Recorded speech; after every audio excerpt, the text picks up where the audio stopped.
Je suis en train de traverser Morino. C'est un quartier de Saint-Pétersbourg dont j'ai entendu beaucoup de mal de la part des Russes parce que c'est un quartier où apparemment il y a pas mal de migrants qui vivent.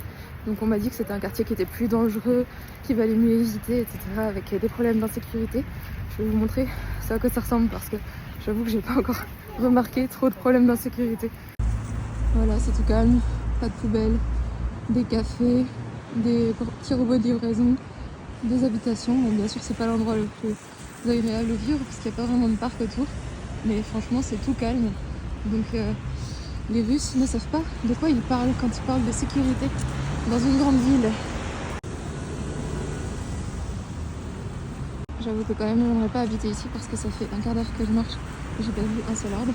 Mais pour ce qui est des problèmes d'insécurité, j'en ai pas vu non plus. Tout le monde va au métro, c'est même pas étonnant. Mais franchement, c'est pareil, pas du tout sentiment d'insécurité, c'est souvent des familles, il y a des enfants. Le seul problème, c'est que ça glisse par terre. Il y a de la neige fondue.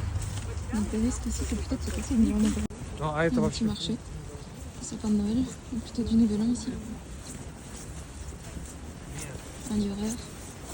Après c'est vrai que peut-être que c'est parce que ça fait 3 ans que j'habite ici, donc je connais, je sais comment ça se passe en Russie. J'ai jamais vu d'agression, je me suis jamais fait siffler par un Russe.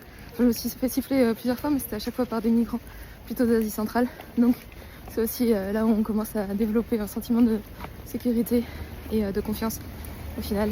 Donc je sais très bien que si je me promène dans un environnement pareil, il m'arrivera absolument rien. Donc voilà, je me suis juste habituée au confort, à ce côté confortable de la vie en Russie. J'arrive au métro.